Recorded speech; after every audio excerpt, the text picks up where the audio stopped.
Uma nova pernada das altcoins. Sim, ela pode acontecer nos próximos dias. E na data de ontem eu comentei com você, mostrei algumas altcoins que estavam apresentando padrões bullish.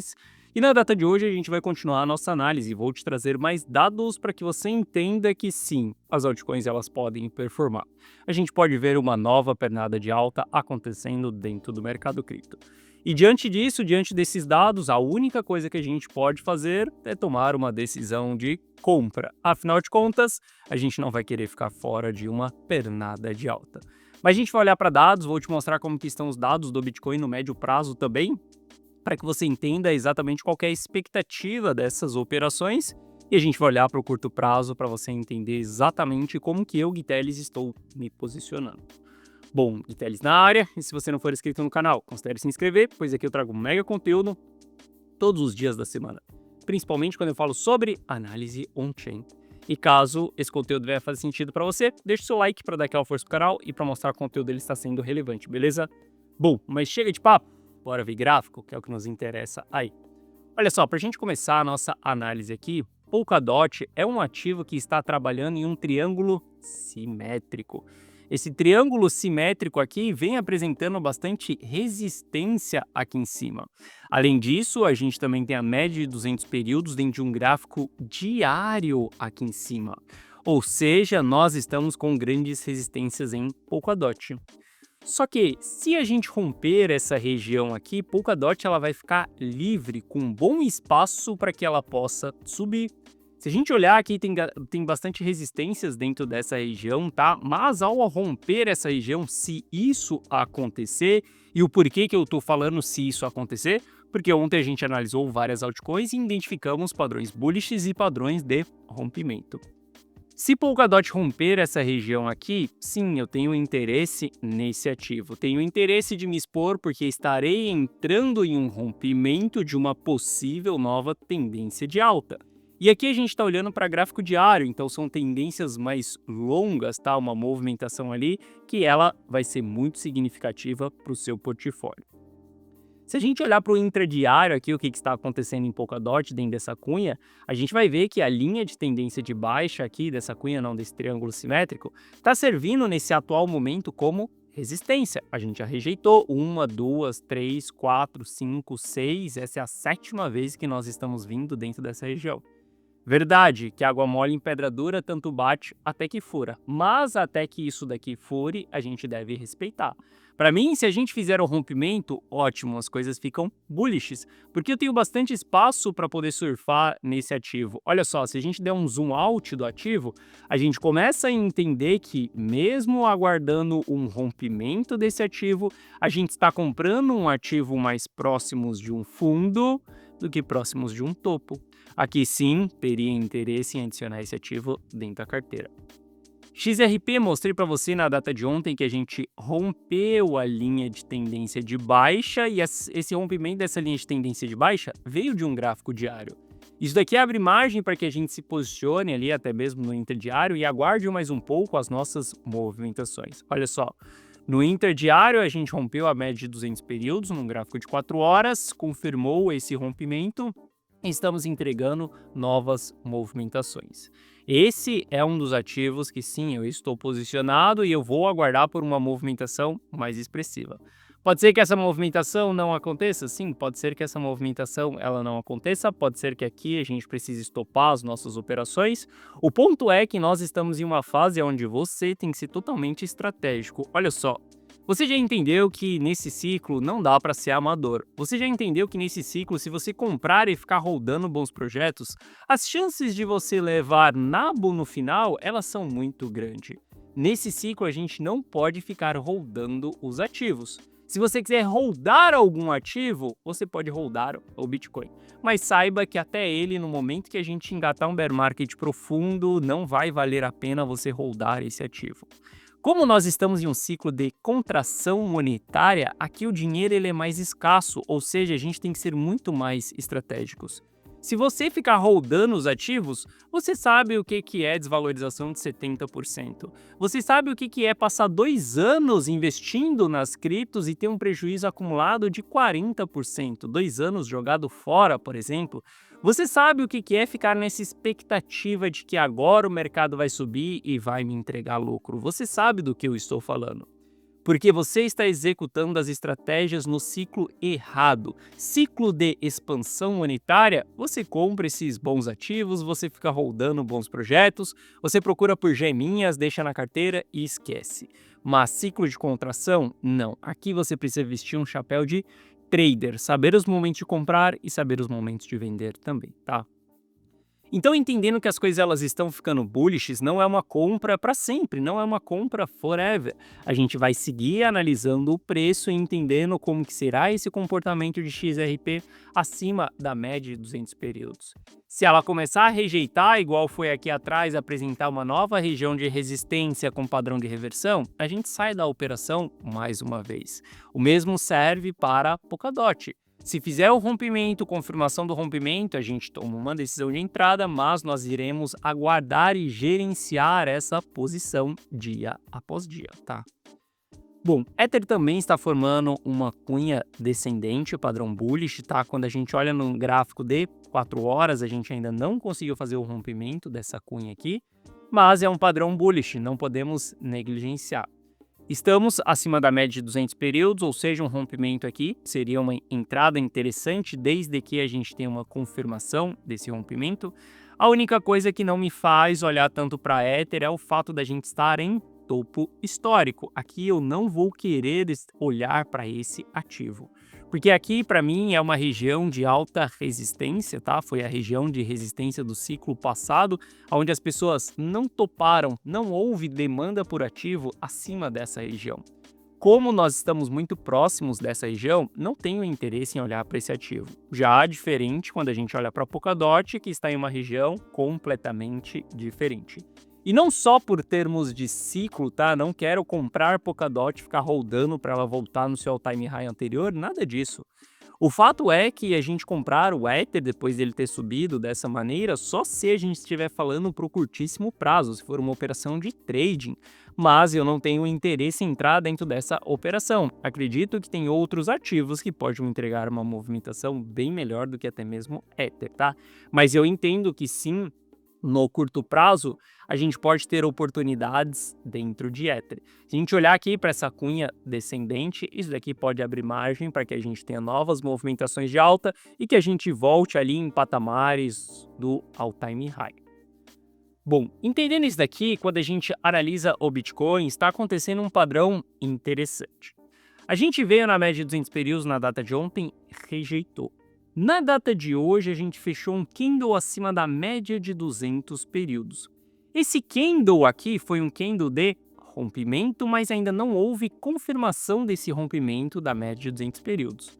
Só que algo que me chamou muita atenção hoje de manhã e que me deixou mais bullish, mais otimista, foi o fato de que, após a gente ter o rompimento, houve um interesse institucional, houve um suporte institucional dentro do book de ofertas. Esse suporte ele ainda continua presente aqui dentro dessa região, tá? Isso daqui me mostra que dessa vez que nós estamos vindo na média de 200 períodos, diferente dessa vez aqui atrás, nós estamos chegando nela com um suporte bem relevante, que são exatamente essas ordens institucionais. O Bitcoin ele ainda não rompeu a média de 200 períodos no gráfico de 4 horas. Então, diante disso, a gente ainda segue entendendo que essa é uma região de resistência. Mas, olhando para os dados, se você perguntar qual é a minha opinião é que eu acredito que nós iremos romper a média de 200 períodos. Não só por conta do Bitcoin, não só por conta do suporte institucional, mas pelo fato de vários ativos do mercado cripto estarem com padrões bullish, estarem mostrando sinais de que a gente pode retomar alta. As altcoins estão apresentando pontos interessantes de entrada, ou seja, isso mostra no geral que o mercado está ficando um pouco mais otimista. Ainda não estamos em regiões totalmente otimistas, tá? Mas a gente já começa a ver que as coisas elas estão ficando mais atrativas. E isso daqui me faz acreditar que o Bitcoin ele vai romper a média de 200 períodos.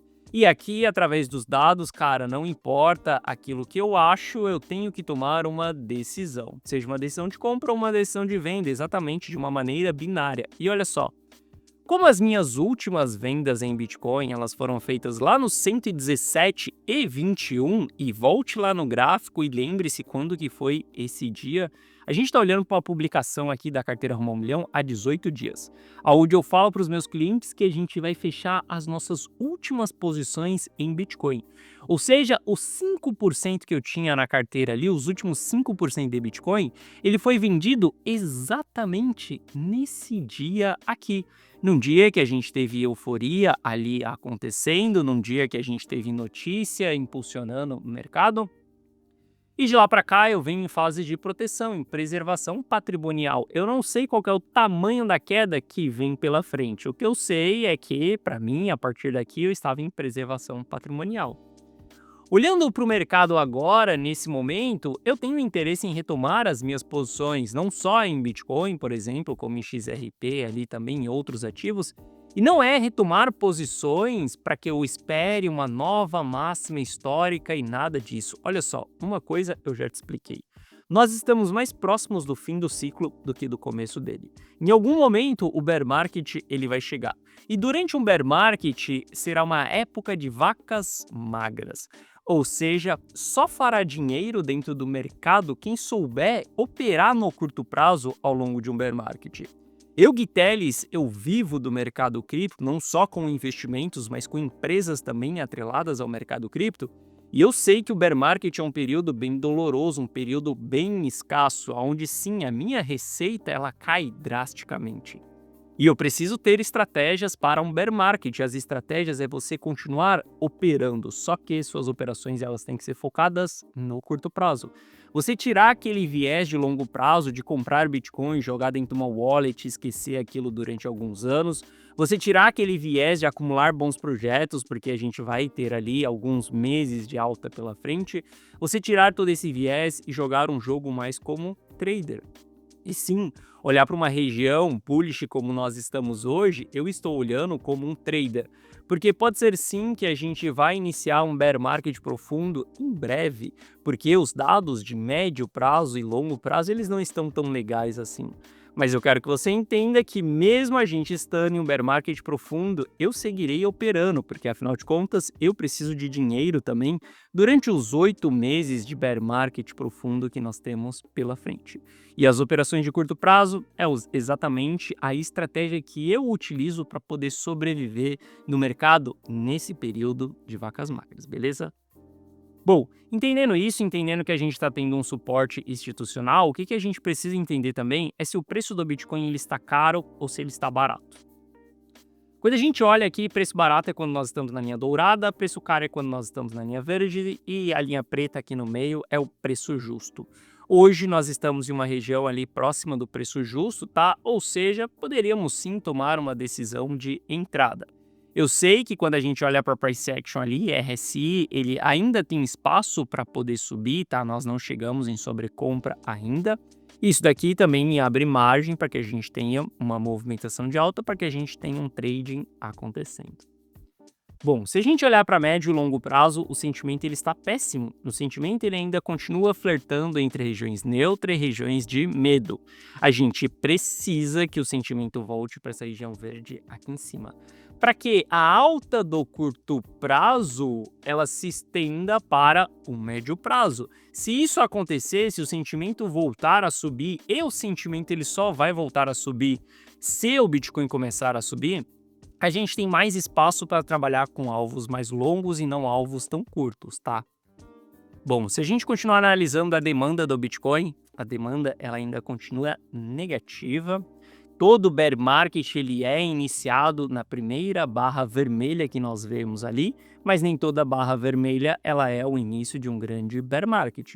O que eu sei é que essa ausência de demanda aqui durante um período muito prolongado vai ser bem prejudicial para o mercado. Se a gente voltar a subir, pode ser que a demanda volte nos próximos dias, as coisas fiquem positivas. Mas quando eu olho para isso daqui em termos de médio e longo prazo, totalmente negativo. Ou seja, vou abrir minhas operações com uma expectativa em cima disso. Não são operações acreditando que Bitcoin vai parar em 150 mil dólares. Pode ser que a operação ela se estenda até 150 mil dólares. Mas para isso a gente precisa voltar para 120, os dados ficarem mais positivos, a gente ir para 130, os dados continuarem positivos, a gente ir para 140, os dados continuarem positivos, para depois a gente falar de 150. Eu, Gui Teles, não trabalho com bola de cristal, eu não trabalho com previsões futuras, eu trabalho com os dados que nós temos no presente momento. No presente momento, eu sei que eu tenho uma oportunidade no curto prazo. Se essa oportunidade ela vai se estender para médio e longo prazo, depende muito dos dados que acontecerão nos próximos dias. O que eu sei é que agora, no curto prazo, eu posso tomar uma decisão de entrada. Bom, corroborando com essa ausência de demanda, a gente vê que as principais carteiras elas seguem distribuindo, tá? Estamos em consenso de distribuição. Caso a gente retome altas, obviamente esses sentimentos aqui todos eles vão mudar. Bom, se a gente olhar para as realizações do investidor de curto prazo, tanto de prejuízo quanto de lucro, a gente vai ver que houve um cessamento das realizações em um passado recente, ou seja, nós estamos em fase que chamamos de exaustão vendedora. Os investidores de curto prazo não estão realizando nem prejuízo e nem lucro nesse momento, algo que é muito bom. Se a gente tem um sentimento negativo, tende com que esses investidores eles realizem muito prejuízo. Esses prejuízos realizados, eles aumentam o nosso risco ali, eles aumentam uma pressão de venda, porque lembre-se, tanto uma venda no prejuízo quanto uma venda no lucro, ela é uma venda, ela é uma pressão de saída do mercado. Então, se a gente tem muitas vendas acontecendo, a gente tem um risco elevando. Como esses investidores cessaram as suas vendas em um passado recente, a gente está em uma região de baixo risco para o investidor de curto prazo. Se a gente olhar qual que é o custo desses investidores, nós vamos ver que estamos exatamente em cima do custo do investidor de curto prazo. O custo de investidor de curto prazo está ali por volta dos 109, 110 mil dólares. A gente sabe que essa é uma região bem chave para o mercado. Quando estamos em uma franca tendência de alta, ela servirá como um suporte, como um dos melhores bull markets que nós já tivemos, que foi de 2016 a 2017. Veja que todo o pullback ele foi feito até o custo do investidor de curto prazo. Como todo bear market também, ele rejeita o custo do investidor de curto prazo, que geralmente é a região de zona dos arrependidos. No ciclo passado, a gente teve uma transição acontecendo aqui, mas veja que a gente enxergou essa região como suporte mais uma vez. Nesse ciclo, a gente enxergou essa região como suporte, depois costurou um pouco aqui abaixo, enxergou como suporte, costurou abaixo e hoje nós estamos em cima dessa região.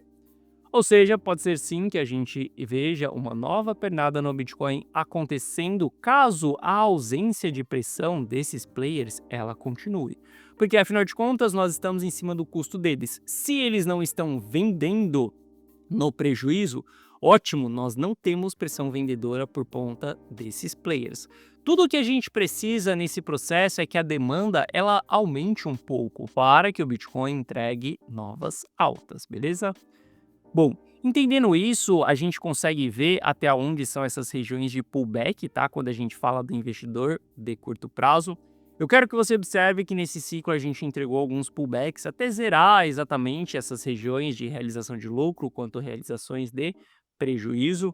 Não colocamos os investidores de curto prazo em zona de capitulação, eles capitulam algumas vezes ao longo de um ciclo. A última vez que esses investidores capitularam foi em abril de 2025, ou seja, a gente ainda tem espaço para esses investidores entrarem em panic sell. Não aconteceu o panic sell desses investidores. Só que ao mesmo tempo nós estamos em uma zona onde eles não estão nem realizando lucro nem prejuízo. Lucro eles não têm porque eles compraram o topo do mercado. Se a gente conseguir se sustentar e realmente romper a média de 200 períodos em um gráfico de 4 horas, as coisas vão ficar bullishes. E esses investidores do curto prazo, eles vão aumentar o seu sentimento, aumentar a sua confiança, injetar mais dinheiro para dentro do mercado. E esses investidores de curto prazo serão a demanda que a gente está esperando para que a gente tenha novas pernadas de alta. Mas caso a gente venha abaixo da região que nós estamos, que é o custo desses investidores, 110 mil dólares, 109 mil dólares, as coisas podem esquentar porque a gente pode entrar em capitulação desses investidores, ou seja, uma região totalmente estratégica. Aqui você não precisa simplesmente se iludir nem com a alta, nem com a queda. Você não precisa ser nem perma-bull e nem perma-bearish, você só precisa entender qual que é a região que nós estamos, como os dados estão e se posicionar de uma maneira estratégica. Lembra? Nós estamos jogando um jogo de xadrez, o mercado financeiro ele é um jogo de xadrez, aonde a sua estratégia ela muda conforme o seu oponente ele vai mexendo as pedras. E lembre-se, o mercado financeiro é as peças brancas, ou seja, quem começa o jogo. Então todas as suas decisões serão pautadas em cima daquilo que o mercado está fazendo. Para mim, uma região extremamente chave, aonde eu, Guitelli, sim, serei totalmente estratégico. Se vai acontecer o apocalipse na Terra, se vai entrar em recessão nos Estados Unidos, se a taxa de juros será reduzida a zero e a gente vai ter um colapso bancário, eu não sei, meu caro, o que vai acontecer nos próximos dias. O que eu sei é que eu tenho uma oportunidade no curto prazo e eu vou sim surfar essa oportunidade no curto prazo. Mas eu não vou ficar acreditando que no médio e longo prazo as coisas serão totalmente favoráveis, porque não é isso que os dados me apontam. De uma maneira fria e calculista. Acredito que sim, esse é o momento da gente fazer uma leve exposição de maneira estratégica dentro do mercado. E lembrando, se você quiser copiar e colar todas as minhas decisões, ou melhor, se você quiser copiar e colar todos os meus resultados, se você quiser que eu mando na tela do seu celular aquilo que eu, Guiteles, estou comprando e estou vendendo, dessa maneira você pode ter os mesmos resultados que eu, copiando e colando as minhas decisões, você pode fazer isso dentro da carteira Rumo ao Milhão. Para você entrar para a carteira Rumo ao Milhão, basta você clicar no primeiro link da descrição que você vai ser direcionado para essa página aqui. Nessa página eu te explico o que é a carteira Rumo ao Milhão. Assista esse vídeo, veja se a carteira Rumo ao Milhão ela faz sentido para você ou não. Se você está em busca de uma carteira sólida que vai comprar, vai vender, se você está cansado de acumular bons projetos, se você está cansado de holdar altcoins e não ter performance na sua carteira, nesse vídeo eu te explico como eu, Guiteles, posso te ajudar. Aqui abaixo eu te explico que você vai ter acesso a um app exclusivo meu no seu celular, onde você vai receber as notificações de compra e de venda na tela do seu celular. Dessa maneira, exatamente aquilo que eu, Guiteles, estou fazendo. Estou comprando, estou vendendo. Você só precisa ver aquilo que eu estou fazendo dentro da minha carteira e você também fazer igual aí do outro lado. Dessa maneira, você terá o mesmo resultado que eu nas operações. Estou te prometendo que você terá acesso à carteira mais exponencial, mais lucrativa? Não, obviamente. Você vai ter uma jornada longa junto comigo, aonde eu vou te mostrar como construir um patrimônio de maneira sólida ao longo do tempo. Como construir um castelo de pedra e não um castelo de areia. Se você quiser construir um castelo de areia, boa sorte, continue fazendo tradezinho, buscando a altcoinzinha perfeita ou a meme coin que vai te deixar milionário. Eu sei que essa jornada vai ser dura e você vai contar com a sorte, e quem conta com a sorte também conta com o azar. Agora, se você quiser seguir de uma maneira estratégica, copiando e colando os meus resultados, eu te ajudo dentro da carteira Rumo ao Milhão. Aqui abaixo tem o resultado de alguns clientes, tá? E caso você tenha qualquer dúvida, clica nesse botão do WhatsApp que você será direcionado para o atendimento e no atendimento nós iremos sanar essas suas dúvidas. Acredito que as coisas elas estão ficando mais bullish no curto prazo, estou me posicionando no curto prazo, estou posicionando os meus clientes no curto prazo também. Expectativa dessas operações não são para médio nem longo prazo, possa ser que elas se tornem para médio e longo prazo. Isso vai depender das próximas movimentações do mercado. Isso vai depender das próximas movimentações das peças brancas. Se você quiser estar junto comigo nessa jornada, carteira Rumo ao Milhão, link na descrição. Bom, essa foi a nossa análise de hoje. Se você gostou, deixa o seu like. Se você não é inscrito no canal, considere se inscrever. Um forte abraço e eu vejo você de volta aqui no canal amanhã. Valeu!